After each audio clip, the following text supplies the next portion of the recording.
Happy New Year everyone, it's Vinayak here. This video you will learn how to design a model predictive controller in Python and even test it via the quadratic optimization tool. You will be able to validate that the controller works so you can use it in your projects and assignments. Let's start. So every single software project has something called the class diagram. This puts together all your classes in one diagram so you can understand how they work with each other. So let's begin with the system class. You have the NMPR, that's your dimensions, the number of states, inputs, outputs, and set points. You have the matrices there, AC, A, B, C, B, and so on. That's your state matrix, your input matrix. AC and BC are for the continuous time. A and B are for the discrete time. Your H will map your outputs to your set points. You then have your U, R set, E and Z PR. So U is your inputs, R set is your set points, E is the error, and Z PR is the predicted outputs.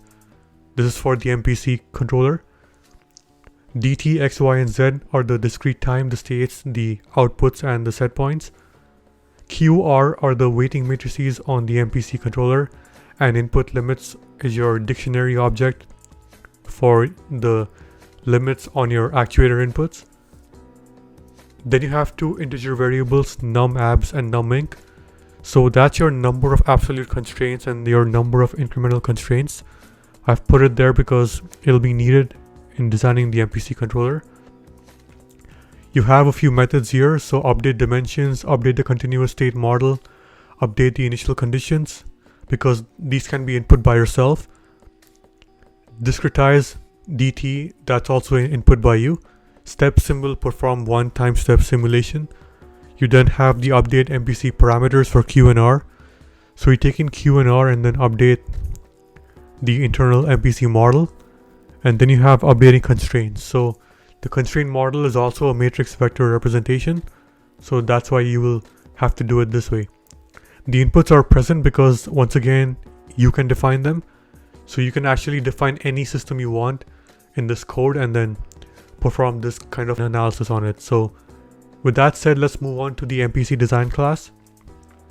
You have the prediction horizon NP. It's a float variable. You have H inverse and K. So that's your feedback gain and your MPC model for the multiplier. You'll see more after as I show you the code. And then you have the constraint model M less than G. So M is a matrix and then G is a vector. F and G are the MPC matrices. They are the internal model. And the class eMPC is the efficient MPC method. This one inherits from the MPC design. You have the internal model which you can design by assigning the inputs as your system. So you have to just take all your system matrices and put it there along with your dimensions, number of states, inputs, and the set points. Next you have the constraint model. You can define it like this because you can just input the limits, the dictionary object, and then the number of inputs along with the number of constraints for the absolute and the incremental. And with this information, that should be everything you need to make the constraint representation. So from then you have the Quad Programming class. This one is a composition of the MPC design because you will need the MPC parameters for the quadratic optimization. So W and Z are number of iterations, error, and lambda. Lambda is the Lagrange multiplier. So these parameters are from the formulas directly. I just put them here because you will need them to perform the optimization. You have two options for optimization. You can use the HQP, which is the Hildreth's quadratic programming method, or the PQP, which is the parallel quadratic programming. So any of these should give you the same result, but they are a bit different.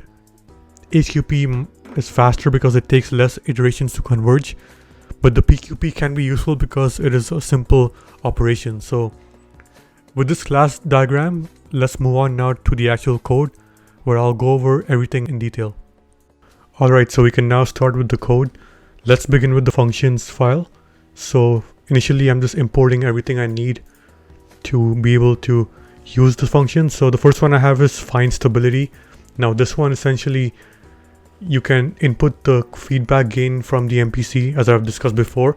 along with the MPC matrix, because it'll be A minus BKF. Sometimes you may also have A minus BK if it's just like a LQR feedback, so you won't need F in that case. So in that case, you would have to pass none for F along with the sampling time.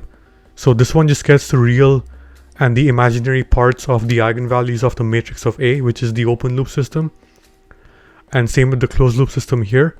For that, you just have to use scipy.linear algebra. So this one does the eigenvalues by itself. And then I just make a plot on a unit circle here. So quite straightforward. And then I just plot a legend there and label the X and the Y axis. The second one is more important. This one checks the constraints to make sure that if mu is less than g, so it'll just multiply element wise and then it'll add a value to e. So you want e to be 0. So if e is 0, then you have satisfied all the constraints, but if it is not, then you will have to activate the quadratic optimizer, because in this case e is a non-zero value. So moving on to the system class, you can see how I have NumPy and then the control systems toolbox imported, because that's needed to discretize the system, along with the linear algebra file. So let's begin with the system class. We have in the init method, when you initialize an instance of the system class, you will initially have defaults, which are all zeros and ones for the states and the inputs and everything, because you will have to define them yourself. Here is my dictionary for the input parameters. So this is like a hash table. The key is max, min, and then incremental, and the values will go in there. So I have to call my update dimensions. These are input by yourself, and then you can assign them as follows. Same process for the updating of the continuous state model. You feed in the values that you need, and you just update it like this. Since in model predictive control applications, you don't have a feed-forward matrix of D, you won't need that here. Next, you can update the initial conditions in the same manner. And these are done by itself, because initially you will have no error, right? Because you have not started your simulation yet. So you will just have your model, which you can call by the controls toolbox. So import control as ct.statespace. This one makes a state space of your inputs there, A, B, C, and D. And next you have your discretization method. So this one here takes in your sampling time dt and then just samples it with zero order hold, which is commonly used in the industry as well. And then you can also obtain your discrete matrices by calling this command ssdata, which stands for state space data, from your discrete system here. So you have to obtain the individual values from your system, because you cannot just put this into the workspace. It's not going to show up. Next, you have your stepsim command. This one will do a simulation of one time step. So it'll update the states, the outputs, and the control variables. So this is the common formula: ax plus bu, and then cx, and then h times y. Next, you will have the updating of the MPC parameters. This one, so q is on your states and r is on the inputs. It's similar to LQR, the same exact process, and you update it here. Lastly, this one looks at updating of the constraints. So you input the maximum constraints for all the inputs, the minimum values, the incremental if you have them, otherwise just put none, along with the number of inputs here. So that's your m value. Initially you will have zeros because it's not defined yet. You append them, and then you will just update the numerical values for them. So you will update this one and this one here. Okay, now let's move on to the MPC Design Class. So here I initialize my FNG matrices along with my array of prediction horizons. This is based on the number of inputs. So if you have two inputs, you will have two values for NP, or you can use the same one for both of them. It makes it better and much easier to do. Now I have my efficient MPC algorithm class. So this one inherits from MPC Design. I have my internal model, which essentially finds f and g and the feedback gain, along with this h term, which is used in quadratic optimization, along with the inverse of that value. So for that, I need to use scipy and call in the linear algebra commands that do all the eigenvalues and the eigenvalue eigenvector decompositions along with the inversions and all that stuff. So first of all, I get the eigenvalues of A, my state matrix there. I make a empty term which can support complex numbers, because eigenvalues and eigenvectors can be complex, so you will need them in this case. So I goes from 1 to R because I only have 2 set points, or I mean I only have R set points and I have n states. Because A is n by n, I'll need to first solve this inner loop. So here what I'm doing is I'm essentially taking this S value, that is the eigenvalue decomposition term. You just take this first element or the yth element here, because I have y is equal to 1 to 5 in this case, and then multiplied by this prediction horizon there. So I first get that, and then I do D times, so D is the matrix which comes from the eigenvalue eigenvector decomposition there. So it's this one here. So I do D times, I make a diagonal of the eigenvalues multiplied by NP, and then I do inversion of that. So it's D times this term times inverse of D. This picture will help you get it better. So when that's done, the rest is easy. For F, I go outside my loop now. So now I'm here. So this corresponds from I. So if I have 2 set points, it'll be I equals 1 and I equals 2. So I just assign each row of F based on that. So I have HI times C times phi. C is your output straight from there, and phi has already been solved here. And for G, I do something similar, but the formula is a bit more intense. You have to get the inverse of A and then also get this B term and then multiplied by phi minus the identity matrix of size n. So if n equals 5, it'll be a 5 by 5 once across this diagonal. Phi is once again this one here. And then I can get this H term, which is G transpose multiplied by Q multiplied by G plus R. So T is transpose here. It's just Python syntax. And then I get the inverse of H there. And then lastly, I can get the feedback gain here. So K underscore E MPC. So that is simply this whole thing. Inverse of H multiplied by transpose of G multiplied by Q. So this at here, it does matrix multiplication. It's a NumPy term, so just keep that in mind. Next, I have to get my constraints because these are needed for the optimization process itself. So it's a bit more complex here, but still not too bad. This one is best understood by the example which I will show you next, but I'll just go over the code now so you can get a basic idea of how it works. Initially, I assign a 0 array for G and a 0 matrix for M. As you recall, M underscore con and G underscore con are just M and G. I just put this there so I can differentiate them in the variable, so I don't confuse them with something else. So the value of G will be the number of absolute constraints multiplied by twice the number of incremental constraints, and just a 0 array of that. And M will be this length of G rows and then M columns here. So it'll be like 2 columns if you have 2 inputs. Okay, now this one is a bit tricky, but this one just means that I am taking my constraints maximum and minimum and then stacking them horizontally. So essentially what I'm doing is I'm just taking the dictionary values. So input 1 maximum, input 2 maximum. So that's one array. So that's this one here. Next I have input 1 minimum and then input 2 minimum. That array I multiplied by -1 because that's what you have to do for the minimum terms. So this is one more array, and then I stack them. So if I say H stack 1 and 2, it'll make an array of 1, 2. So pretty simple now.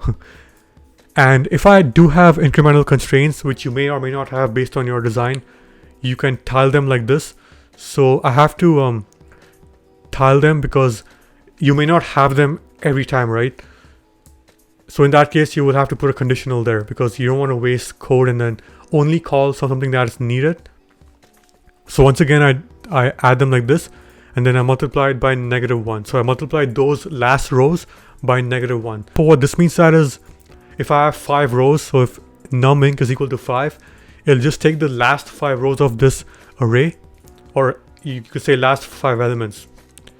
So last 5 elements of this array and then multiply it by -1 here. So next I have my M matrix. So this one here is simply saying I just get the signs of the input constraint value. So if my constraints are, let's say, 4 and 2, the sign will be 1 and 1 because they're positive, right? If it is 4 and -2, it'll be 1 and -1. So quite simple. For minimum, I do the same thing. And I do have a checker here because this is an edge case scenario. If the constraint value is 0, you can't put 0 in the M term, right? So let's say if your maximum is 0, you would have to put 1 or -1 based on what it corresponds to. So if my maximum constraint is 0, I put 1 instead. And if my minimum is 0, I put -1. And then I squeeze them together because this just makes it into a case where you can actually concatenate them. Lastly, I do add the incremental constraints if I have them here, but these may not be there all the time, so I just check if it is more than 0, then I'll put it inside, and then I just stack them. So VStack just puts things on top of each other. If I have 2 matrices, I'll just stack them vertically. Alright, so with that being said, let's move on to the Quadratic Programming class. So now we are in the Quadratic Programming class. This one is the most interesting. So when I do initialize everything, I call in WZ or number of iterations, the initial error. I just initialize them here because when you call in the optimizer based on your constraints M and G and then the inverse of H along with this F term, you'll see what this F is after. It's just a function of the G matrix and then Q and then the error of your set point minus the outputs. I have 2 algorithms here. I have the HQP and the PQP. So HQP stands for Hildreth's Quadratic Programming and PQP is Parallel Quadratic Programming. This one I had done before actually in my video. If you see optimization for MPC in Simulink, I had done the whole thing in Simulink, so it took longer there, but if you look at the MATLAB code, it's quite simple, just this much here. So alright, let's begin with the HQP here. So essentially this one is more simple. You don't need any extra terms here. And this one here, essentially I call the optimizer to make sure that it'll keep on doing optimizations until the error becomes smaller than a specified value. In this case, my value is 1 times 10 to the power of -6. So it'll back up the old Lagrange multipliers, which is essentially just zeros there. And then it'll update the Lagrange multiplier. So that's lambda, right? And then it'll just call its maximum, assign it there, and then get the error, add 1 to the iterations, and then append the error. So I do want to print the error. I want to make a graph of the error with respect to a number of iterations to see how fast it's converging, just for some analysis. So it does help there. So this one gets appended, and then I will use it after in my graph, which you will see when I do the example. So now this formula here, if you Google the Hildreth's procedure, you will see it there. So you will understand it there better. But it's just a formula, so you just do like plug and chug and then you'll get the value which you need to get. So the process is similar, but I do have extra terms which I need to define, which I had done in my MATLAB for optimization. So same stuff here. And essentially the optimizer is a bit more simple because you just do simple multiplication and division. You don't have to look for maximum values as in the HQP case. So here the logic is the same. I back up my multipliers. I update KM, KP. This one here is a formula. So this is just like copy and paste it from there. I get the error. I append to the iterations and then I append the error. So I can plot the graphs after that.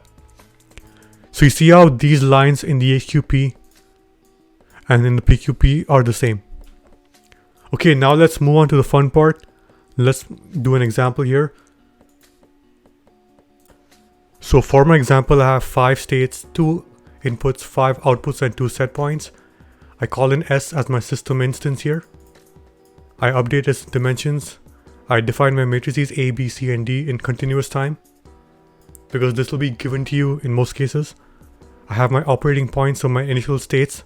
Since I have 5 states, I need to have 5 values in this array here. I update my continuous state model with A, B, C, H, and X naught. Then I have my initial inputs, so U1, U2 initial, my set point, so like Z1 and Z2 here, from S.Z, I can update them like this. My sampling time is 0.05 seconds. I discretize it with the sampling time here. And then I have my states Q and R. Now be careful to put this as a NumPy array. So I put it in this format. If you look at my A, B, C, and D, they're done the same way, except my H, because this is a NumPy array, so it has to be done like this. So this is for state 1 and state 2, input 1 and input 2. I update my MPC parameters with Q and R.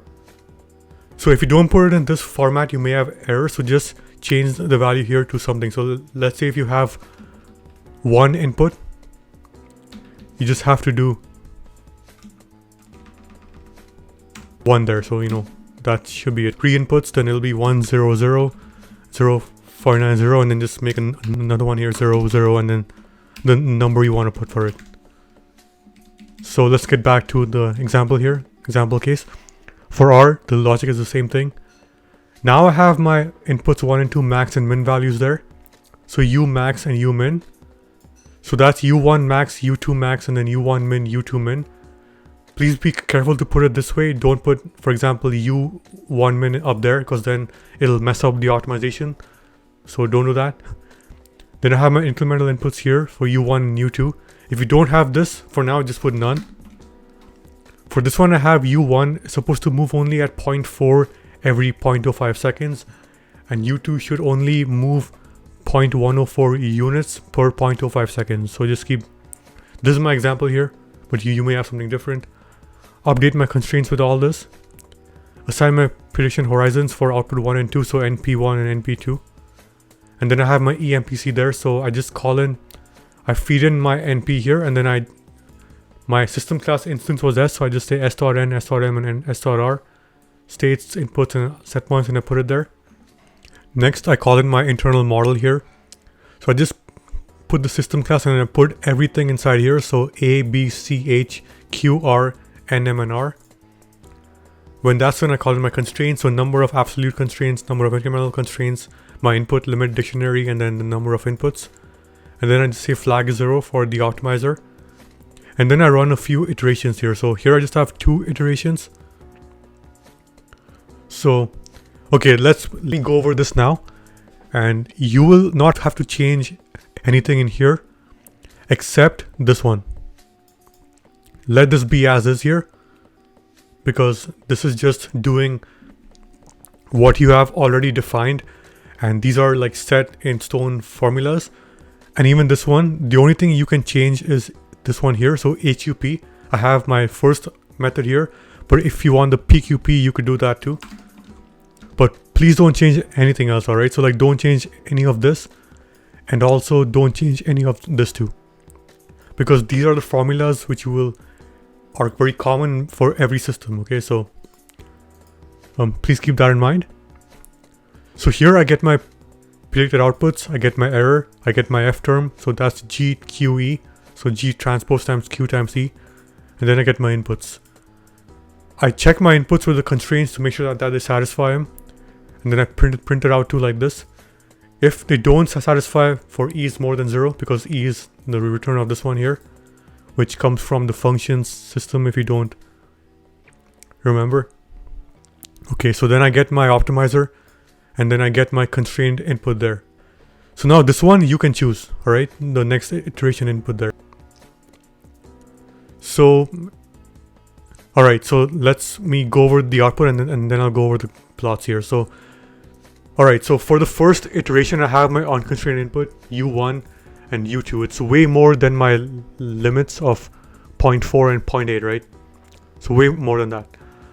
And then a constrained input, it becomes 0.4 and 0.01 after these many iterations. The second iteration of the optimizer, I have similar very big values for the unconstrained input, and the constraint becomes the same after these many iterations. So if I plot them, it's called in this command here. So for iteration number 1, you can see how it becomes.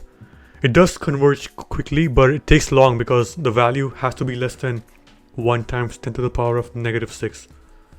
So you can see how it goes up and then comes down. If you guys seen my MATLAB video on this, the graph is similar. It becomes high and then it's low again. And for the second iteration, the same concept. So now, let me show you some of the class instances so you can get it better. So let me first show you M. S.mcon. Oh, sorry. Oh, sorry, it's D.con. Okay, here. So you can see the M is like this because I have two inputs. So for the absolute and the incremental. And then you see how it becomes -1 because I have a 0 and then I need to fill in my 0 with -1. If I do G.gcon, you can see how I have a 0 value, but this one, because of my edge case detector, I have it changes it to a -1. So that's good news. It does work as intended to. If I say something like S.A, it's the discrete time matrix there. So you see how it does the whole thing, and you can use this program to design your own system and then put it there and define your own weights on the MPC and then your limits and so on. Thank you for watching. I hope you learned something new in that video. This will be my last MPC video for some time because I want to cover some more topics which I have not done in the past. I will also make a video in the future explaining why I took a big break and did not upload any content. As the YouTuber, I feel that it is my responsibility to keep the audience informed as to what happened and also to talk about the future plans of this channel. So stay tuned for that. I hope you have a good semester at school, or if you're working, I hope you have a good year 2022. Wish you all the best in this year and hope only good things happen to you. So take care and have a nice day. I'll talk to you soon. Bye.